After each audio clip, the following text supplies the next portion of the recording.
Hello everyone. आज हम discuss करने जा रहे हैं यूनिट 3 की क्लास 6 और ये हमारी होने वाली है मोशन। मोशन के लॉज और उसके एप्लीकेशन इन स्पोर्ट्स में हम डिस्कस करेंगे डिटेल में। एंड में हम 2 क्वेश्चंस देखेंगे यूजीसी नेट के कि आपके कैसे क्वेश्चंस आते हैं इस टॉपिक से रिलेटेड, तो आपको पैटर्न समझ में आएगा और आप उस पैटर्न की प्रैक्टिस करो। बेसिकली ये सब चीज़ें बहुत इजी हैं। हम बहुत टाइम पहले भी ये चीज़ पढ़ चुके हैं, आप अपने बेसिक्स में ये चीज़ें पढ़ते हैं। ओके, सो बहुत बेसिक है। वही बेसिक हम आज डिस्कस करेंगे, बट हम देखेंगे इन स्पोर्ट्स कैसे उनको अप्लाई करते हैं, इन स्पोर्ट्स कैसे एग्जाम्पल्स होते हैं। ओके, सो स्टार्ट करते हैं हम हमारी आज की class. Motion and its laws and their application in sports. Okay, so motion के जैसे 3 लॉज हमने पढ़े। ठीक है, फर्स्ट आपका इनर्शिया, सेकंड आपका एक्सेलरेशन एंड थर्ड आपका रिएक्शन। तो उनको हम डिटेल में डिस्कस करेंगे, पर उनसे पहले हम थोड़ा सा मोशन को समझ लेते हैं। What is motion and what are the forms of motion. What are the forms of motion, ये चीजें हम एक बार समझ लेते हैं ये क्या है। So this is the table of content, ये है हमारी आज की क्लास में हम मोशन पढ़ेंगे। Then forms of motion, inertia, ये 3 लॉज हो गए आपके। ये चीज हम डिस्कस करेंगे, लास्ट में क्वेश्चंस भी देखेंगे। Okay, so this is the motion and forms of motion. Basically motion के 2 फॉर्म होते हैं, एक आपका लीनियर और एक आपका होता है एंगुलर। क्या होता है लीनियर और एंगुलर? लीनियर में 2 आते हैं आपके, एक आता है रेक्टिलीनियर, नीचे लिखे हुए हैं आप वहां से भी देख सकते हैं, रेक्टिलीनियर, और दूसरा है आपका कर्विलीनियर।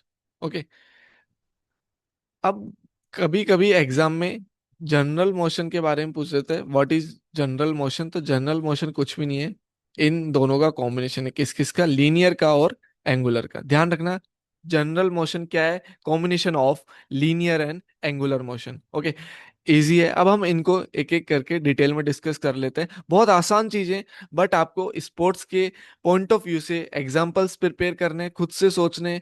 वही बेसिकली वही एग्जांपल्स आपको यूजीसी नेट में मिलेंगे, वही जो असर्शन रीजन के क्वेश्चन है वही आपको नेट में मिल जाएंगे।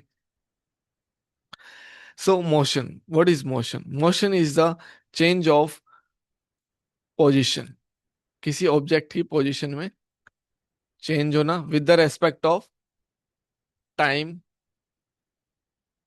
और आपका लोकेशन। ठीक है, तो मोशन क्या है? Motion is the change of position, position with the respect of its surrounding. Surrounding क्या क्या हो सकता है? जो भी आप जैसे आप चल रहे हो, रोड पे चल रहे हो, तो आपके आसपास बिल्डिंग्स हैं। ठीक है, कोई जो भी एनवायरनमेंट है आपके आसपास, तो उसके रेस्पेक्ट में आप मूवमेंट कर रहे हो, तो वो क्या हो गया? मोशन। सिंपल, बहुत इजी था।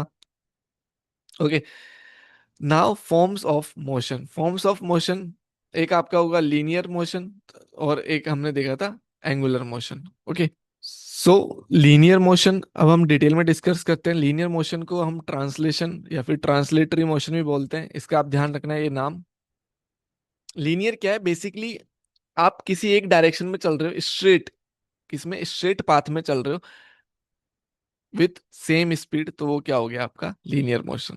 सेम स्पीड अगर आपको ना भी दिया हो क्वेश्चन में, ये आपकी बुकिश लैंग्वेज है, ये आपको पीटर मैग्नी से मिल जाएगी, ये आपको सुजान हॉल में मिल जाएगी। तो यही लाइन लिखी हुई है, same direction at same speed. But अगर आपको नेट में क्वेश्चन मिलता है इन सेम डायरेक्शन, तो भी आप लीनियर मोशन या फिर ट्रांसलेटरी मोशन ही लगाओगे। ओके, इसके 2 टाइप्स होते हैं, एक होता है रेक्टिलीनियर और सेकंड होता है कर्विलीनियर। रेक्टिलीनियर मतलब आप सीधे सीधे चल रहे हो, ठीक है, एकदम स्ट्रेट पाथ पे। कोई आप कोई आपका एक कर्व, मतलब जो आपकी बॉडी है ना, वो कोई कर्व नहीं ले रही। ठीक है, वो बॉडी आपकी कोई कर्व नहीं ले रही, तो वो क्या हो गया? रेक्टिलीनियर। और कर्विलीनियर, उसमें आप एक कर्व लेते हो।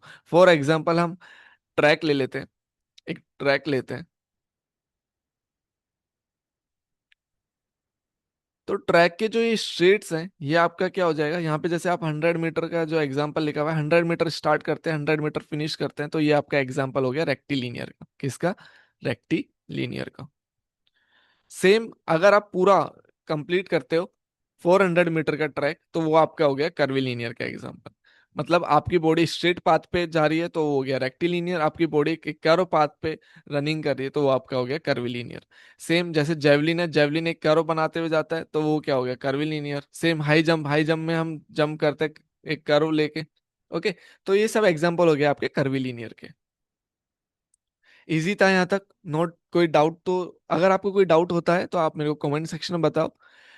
मैं अभी थोड़ा सा एम करके चल रहा हूँ कि आपको बेसिक टर्म्स पता होंगे, what is speed, what is velocity, okay, what is acceleration, ये सब आपको पता होंगे। अगर आपको नहीं पता तो ये सब आप एक बार पढ़ो।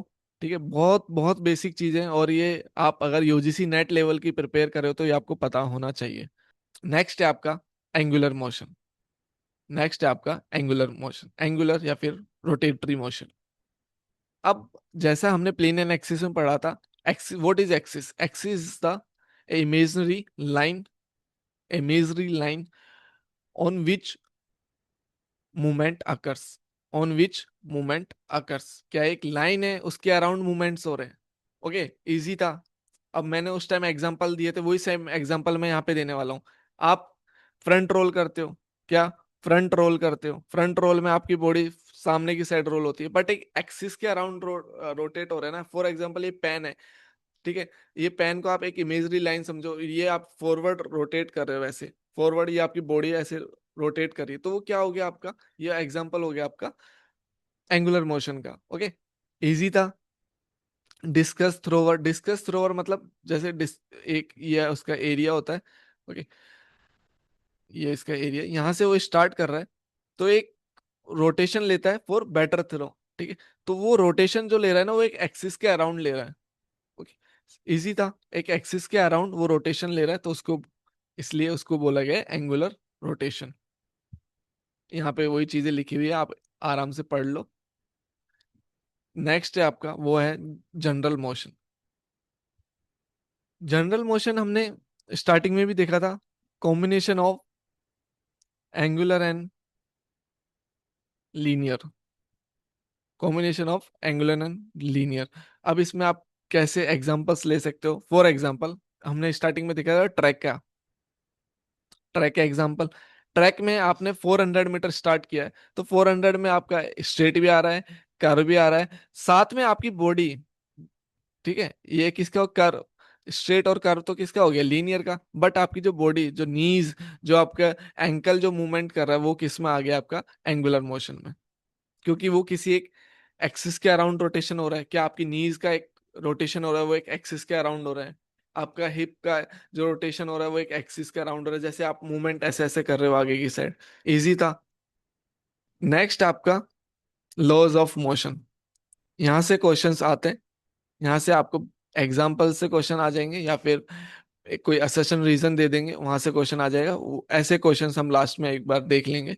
तो लॉ ऑफ इनर्शिया इजी है, बहुत इजी है, आपने बहुत बार पढ़ा भी होगा। अगर कोई बॉडी एक स्टेशनरी पोजीशन में, स्टैटिक पोजीशन में, अनटिल एंड अनलेस उस पे कोई एक्सटर्नल फोर्स नहीं लगता, तो तब तक वो इनर्शिया की पोजीशन में रहेगी। वही है लॉ ऑफ इनर्शिया। ओके, ये एग्जांपल मैंने यहाँ पे लगाया है, object at rest will remain rest. एक बॉडी इनर्शिया की पोजीशन में तो रिमेन इनर्शिया की पोजीशन में रहेगी अनटिल एंड अनलेस उस पे कोई एक्सटर्नल फोर्स आके लगता नहीं है। ओके, इजी था। सॉकर का एग्जांपल है, आइस हॉकी का एग्जांपल है। अब देखो, बॉल है, फुटबॉल है, उसको आपने किक किया, ठीक है, स्टेशनरी थी, किक किया। अब वो तब तक नहीं रुकेगी तब तक उस पे एक्सटर्नल फोर्स नहीं लगेंगे। इसमें एक्सटर्नल फोर्स आपका ग्रेविटी हो गया, फ्रिक्शन हो गया, तो ये सब आपके एक्सटर्नल फोर्स की जैसे काम करेंगे। Got it? नेक्स्ट है आपका आइस हॉकी का एग्जांपल। आइस हॉकी में, आइस हॉकी की जो पक होता है, पक क्या होता है? अब ये एक अच्छी टर्म मिल गई यहाँ पे, व्हाट इज पक? पक बेसिकली आइस हॉकी की बॉल होती है ना, उसको अपन पक बोलते हैं। ध्यान रखना, इंपॉर्टेंट टर्म्स है और ये हमारे टीजीटी पीजीटी जैसे एग्जाम्स में मिल जाता है। तो जो पक होता है उसको हम बोलते हैं बॉल। तो वो बॉल अगर आपने एक बार उसको स्टिक से हिट किया है ना, तो वो रोटेट ही होती रहेगी उसके एरिना के अंदर अनटिल एंड अनलेस आप उसको स्टिक से रोकते नहीं हो। तो इजी था। नेक्स्ट आपका law of acceleration. What is law of acceleration? तो क्वेश्चन आता है क्या है एक्सेलरेशन का लॉ। बेसिकली यहाँ पे इसकी सिंपल सी डेफिनेशन है लॉ ऑफ एक्सेलरेशन की। फोर्स के साथ एक्सेलरेशन क्या है? डायरेक्टली प्रोपोर्शनल है। क्या है? डायरेक्टली प्रोपोर्शनल है। ओके। वहीं फोर्स के साथ एक्सेलरेशन की बात हो रही है यहाँ पे। ओके। एंड देन फोर्स, अब एक्सेलरेशन की बात करेंगे मास के साथ, तो यहाँ पे क्या है? इनडायरेक्टली प्रोपोर्शनल है। व्हाट क्या है? इनडायरेक्टली प्रोपोर्शनल है। अब इसको समझना। देखो, what is law of acceleration? Law of acceleration बोलता है जितना हैवी ऑब्जेक्ट होगा, उसका मास जितना ज्यादा होगा, तो एक्सेलरेशन कम होगा। जितना ज्यादा फोर्स लगाया जाएगा, तो उस उतना ही ज्यादा एक्सेलरेशन होगा। मास मास जितना ज्यादा होगा, तो एक्सेलरेशन कम होगा। मास अगर कम है, तो एक्सेलरेशन आपका ज्यादा होगा। Same for force. अगर फोर्स आप ज्यादा अप्लाई करोगे, तो एक्सेलरेशन ज्यादा होगा। फोर्स अगर आप कम अप्लाई करोगे, तो एक्सेलरेशन कम होगा। इसलिए फोर्स के साथ ये डायरेक्टली प्रोपोर्शनल है और मास के साथ इनडायरेक्टली प्रोपोर्शनल है। इसकी इक्वेशन है force equals to mass into acceleration. Basic है, ध्यान रखना। शॉर्टकट साइकिलिंग का एग्जांपल है, आप देख लेना। वही एग्जांपल है कि आप जितना हैवियर कोई ऑब्जेक्ट है उसको थ्रो करोगे, ठीक है, तो उसमें आपको ज्यादा फोर्स अप्लाई करना पड़ेगा फॉर बेटर एक्सेलरेशन। अगर कम हैवियर है, कम मास है उसका, तो आपको कम फोर्स अप्लाई करना पड़ेगा for better acceleration. For example, मैं एक एग्जाम्पल देता हूँ बास्केटबॉल का। किसका? बास्केटबॉल का। बास्केटबॉल एक बास्केटबॉल है, ठीक है। ये एक बास्केटबॉल है। आप इसको थ्रो करते हो इस तरह से। ये किस में दिखेगा आपको? सजाइटल प्लेन में। तो आप इस तरह से थ्रो कर रहे हो, ठीक है। ये थ्रो कर रहे हो, ये आपका शूटिंग हैंड है। ओके। सो इसमें बास्केटबॉल का वेट है आपके पास, जो एक्चुअल वेट होता है 570 ग्राम टू 625 ग्राम, अप्रोक्स अप्रोक्स मान लेते हैं। बट आपको दे दिए 1200 ग्राम की बॉल, डबल कर दिया उसका। तो आप उसको उसी फोर्स के साथ थ्रो करोगे, तो एक्सेलरेशन कितना होगा? कम होगा। बेसिकली ये आपको पता है कि आप उसी फोर्स के साथ उस चीज को थ्रो करने वाले हो, उस बास्केटबॉल को थ्रो करोगे, तो आपका एक्सेलरेशन कम होगा। तो यही लॉ ऑफ एक्सेलरेशन बोलता है acceleration is the directly proportional with force and indirectly proportional with mass. तो ये आप ध्यान रखना। साइकिलिंग का भी एग्जांपल है, जितना हार्डर वो पुश करेगा पेडल्स को, उतनी ज्यादा आपकी स्पीड होगी। नेक्स्ट आपका है, ये एग्जांपल है जो हम डिस्कस कर चुके हैं। नेक्स्ट आपका है law of reaction. Law of reaction क्या बोलता है? एवरी एक्शन, जो भी हम एक्शन कर रहे हैं, every action has an equal and opposite reaction. Okay. Either you are walking, you are running, you are jumping, जो भी आप कर रहे हो उसका एक इक्वल एंड अपोजिट रिएक्शन है। सेम जैसे कि एग्जांपल दिया स्प्रिंटिंग का। ये आप क्राउच स्टार्ट के लिए स्टार्ट करते हो यहाँ से, तो आप स्टार्टिंग ब्लॉक्स को बैकवर्ड साइड पुश करते हो फॉर बेटर एक्सेलरेशन। तो आप जितना पुश करोगे, उतना आपको बेटर मोमेंटम मिलेगा, बेटर रिएक्शन मिलेगा। नेक्स्ट एग्जांपल आपका स्विमिंग का दिया हुआ है। स्विमिंग में आप जैसे यहाँ देख सकते हो, स्टार्टिंग जो आपका पुश से जो स्टार्ट होता है, उसमें आप एक बेटर पुश के लिए वॉल के पास जाते हो, किक करते हो कि बेटर स्टार्ट मिले। सेम आप वाटर को पीछे की साइड पुश करते हो फॉर फॉरवर्ड मूवमेंट। इजी है, कुछ ज्यादा हार्ड एंड फास्ट नहीं है। नेक्स्ट आपका है, ये कुछ एग्जांपल्स हैं वही जो हम डिस्कस करें बास्केटबॉल का। रिकॉइल ऑफ गन, कि आप जितना बास्केटबॉल को बाउंस करोगे, वो उतना ही रिएक्शन देगा, वो उतना ही ऊपर जाएगी बॉल। अब हम कुछ एमसीक्यूज देखते हैं। आराम से पढ़ना इंपॉर्टेंट है, बहुत आराम से पढ़ना। जो भी हमने प्रीवियस डिस्कस किया वो तो आपको शायद आपकी प्रायर नॉलेज में होगा, आप पहले पढ़ चुके होंगे। ठीक है। आप अगर यूजीसी नेट के लिए आ रहे हो, तो आप कोई नो वॉइस तो नहीं हो बिल्कुल। बट जो आपके क्वेश्चंस आने वाले हैं वो इंपॉर्टेंट है। आराम से पढ़ो, आराम से आंसर दो। पढ़ो, इसको बताओ। असर्शन क्या बोल रहा है? In the sport of shot put खेल रहा है कोई, ठीक है। A heavier implement require a significantly greater ground reaction force, कि भारी अगर शॉर्ट पट है तो उसके लिए ज्यादा ग्राउंड रिएक्शन फोर्स चाहिए from the athlete to achieve same release velocity as lighter implement. अभी हमने पढ़ा था लॉ ऑफ एक्सेलरेशन में, मास ज्यादा है किसका, शॉर्ट पट का, तो क्या चाहिए, ज्यादा फोर्स चाहिए होगा, ज्यादा फोर्स जनरेट करना पड़ेगा बेटर वेलोसिटी के लिए। Yes, this is correct. Next आपका है according to Newton second law, acceleration is inversely proportional to the mass of the object when applied force remain constant। yes, ये भी करेक्ट है। इसमें क्या बोल रहा है, एक्सेलरेशन इनवर्सली प्रोपोर्शनल है मास से, हम बार बार डिस्कस कर लिए। The object when applied force remains constant, force जो है वो कांस्टेंट है, मास इनवर्सली प्रोपोर्शनल है।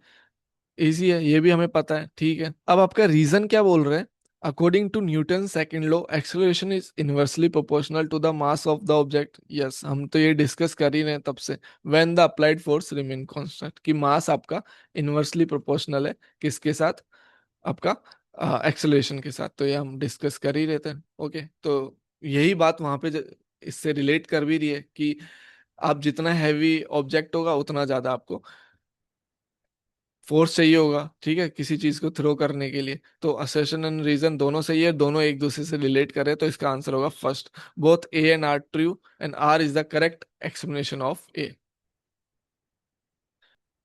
नेक्स्ट आपका ये क्वेश्चन है, पढ़ो इसको।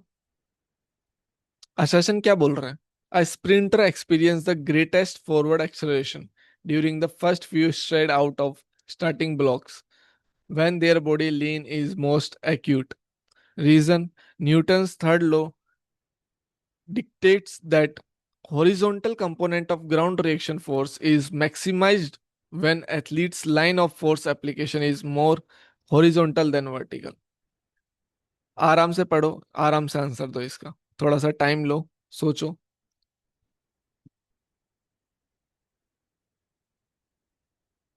तो अब यहाँ पे आप देखोगे, जो आपका असेशन बोल रहा है वो बोल रहा है sprinter experience the greater forward acceleration during first few strides out of starting block when the their body lean in most acute, मतलब एक्यूट एंगल बनाती है जब वो आगे की साइड झुका होता है क्राउच स्टार्ट में, ठीक है, वो ऐसे डाउनवर्ड उसका सीजी आगे आ जाता है। सीजी कहाँ आ जाता है, आगे आ जाता है। ये भी एक क्वेश्चन आया था नेट में कि इसका सीजी कहाँ होता है, आपके स्प्रिंट में जो क्राउच स्टार्ट होता है तो सीजी थोड़ा सा फॉरवर्ड आ जाता है और अपवर्ड भी हो जाता है, ठीक है, फॉरवर्ड और अपवर्ड शिफ्ट हो जाता है, तो इस चीज का आप ध्यान रखना। तो वो अब इतना ये बोल रहा है, ठीक है, किसमें, असर्शन में, ठीक है, ये बात सही है। देन रीजन क्या बोल रहा है, Newton's third law dictates that horizontal component of GRF, GRF क्या बोलते हैं अपन, ground reaction force, is maximized when athlete's line of force application is more horizontal than vertical। yes, ये भी करेक्ट है कि जब ग्राउंड रिएक्शन फोर्स सबसे ज्यादा कब होगा, जब वो आगे की साइड लीन है, हॉरिजॉन्टल, हॉरिजॉन्टली लीन है आगे की side more than vertical. Okay, ये हमें पता है, वो ऐसे लीन हो रखा है स्टार्ट, क्राउच स्टार्ट में, देन वो पुश करेगा, क्यों है, क्योंकि वो उसको एक पुश लेना है पीछे से, वो बैकवर्ड पुश करेगा, देन वो आगे की साइड फॉरवर्डली आगे की साइड मूव करेगा, ठीक है। तो ये दोनों करेक्ट है, असेशन एंड रीजन, तो इसका आंसर होगा option number one, both A and R true, R is the correct explanation of A. So thank you so much. Next class आपको कौन से टॉपिक पे चाहिए, तो वो मेरे को आप कमेंट सेक्शन में बता सकते हैं। आई विल ट्राई कि मैं उस टॉपिक से रिलेटेड क्लास लेके आऊँ। अभी भी यहाँ पे कोई डाउट था आपको, कुछ और एक्स्ट्रा चीज समझनी है, तो आप मेरे को कमेंट में बताओ, उसको हम डिस्कस कर लेंगे। सो थैंक यू सो मच, मिलते हैं नेक्स्ट क्लास में।